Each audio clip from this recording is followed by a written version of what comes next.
Hi guys, welcome to another video. This is Prab.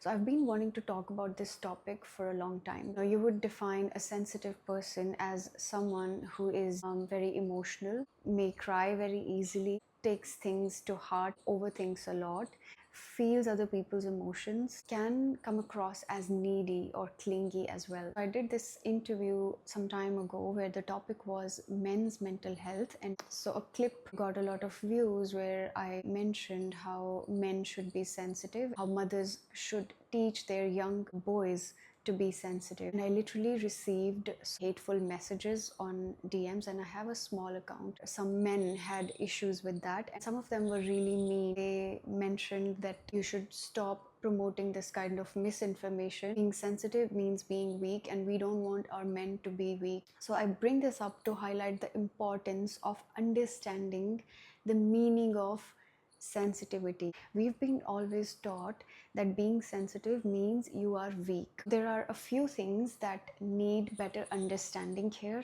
and a few negative beliefs that we all need to understand and let go of. How is sensitivity a strength? Being sensitive is not a problem. Being sensitive does not mean that you dump the weight of your feelings and emotions on another person.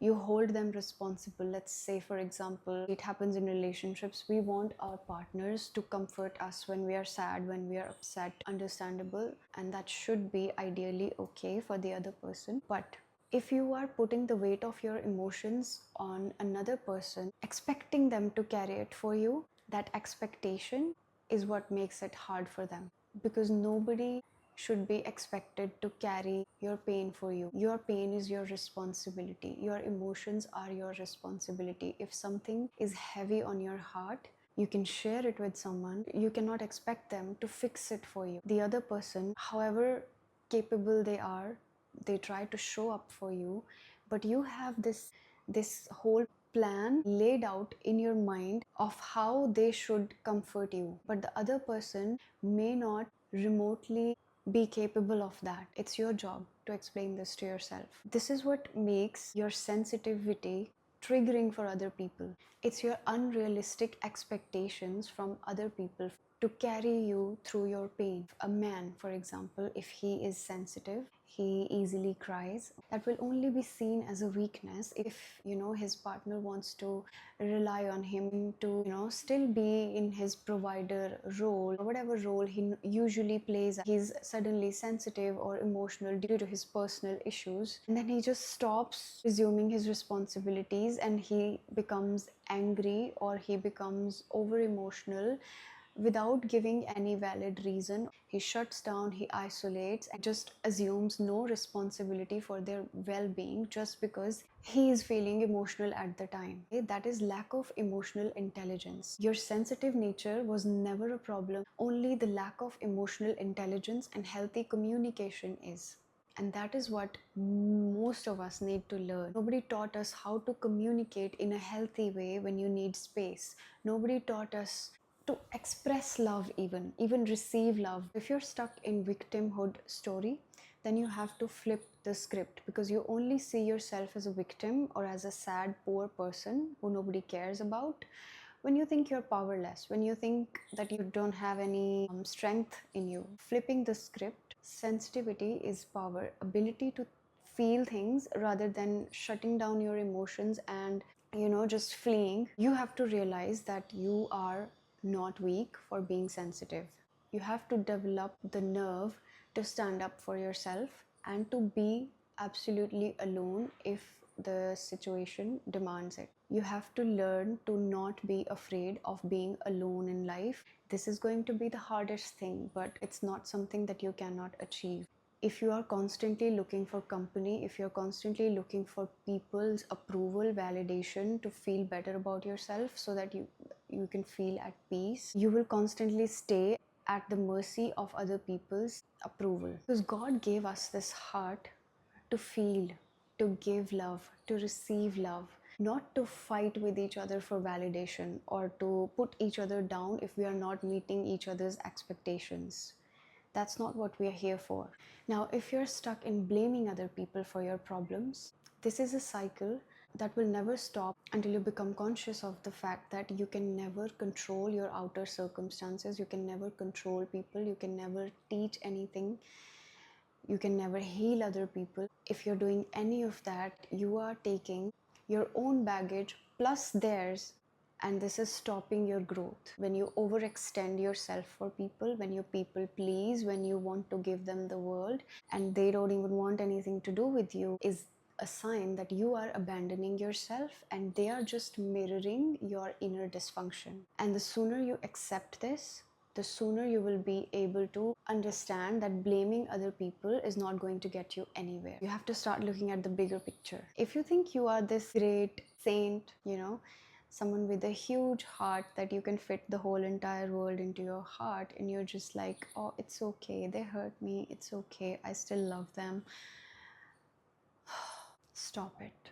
It is not serving you either. And remember, all of this is happening because you don't understand your sensitivity as a strength. So when you're trying to it's okay your way through everything, this is just your mind trying to keep you in the same place because you unconsciously are so fearful of your own power and sacred strength, which all of us have within us. It's only waiting for us to realize it. Because you have buried yourself under all these negative emotions and feelings that you feel for yourself and other people, that your brain has normalized it for you. You've normalized staying small, this shitty treatment that you're receiving from the world, which you know you don't deserve. You have to reverse this program in your head. It's not okay to be not loved for who you are. It's not okay for people to not understand you and you're still being loving and giving towards them. It's absolutely not okay, and you have to reverse this program in your mind. How? You learn to respect yourself. You learn to treat yourself with utmost respect and importance. You start showing up for yourself in the smallest ways possible. Keep the smallest promises that you make to yourself. Do not look for other people's approval to feel happy and good about yourself. Do not try to do something to earn someone's approval or attention or try to impress them. Real people who genuinely value you for who you are as an individual, as a person, won't require you to put on this fake image. Impress this belief in your subconscious mind. Tell yourself this every single day until your mind registers it. Emotions are extremely misunderstood. Sensitivity is a good thing. Being vulnerable is a superpower, and I feel like vulnerability is the only condition that can show you that you are in a healthy relationship, you are in a healthy dynamic. I feel like if a person is not vulnerable, they are not authentic, they are not being real. That is something, if it comes naturally to you, great, but you have to learn to respect your own boundaries and other people's boundaries, so it's not overpowering other people or making them uncomfortable to deal with your emotions. And if it doesn't come naturally to you, then also obviously you need to work on your self-expression. What sensitive people need to understand is that they are giving away their power a lot to other people and then blaming other people for not giving back to them, for not reciprocating. If someone's there for you when you're emotionally imbalanced or not feeling your best, appreciate that. To appreciate whatever your people do for you, not give them a roadmap of what they should be doing, and if they get any single thing wrong,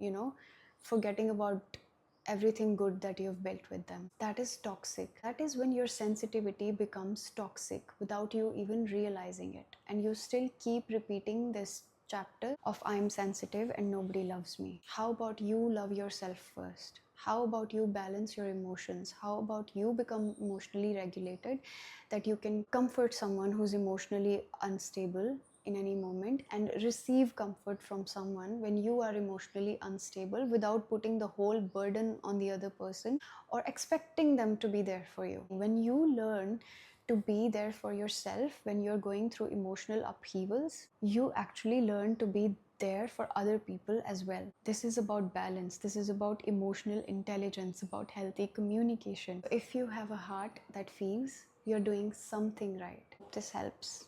Thank you.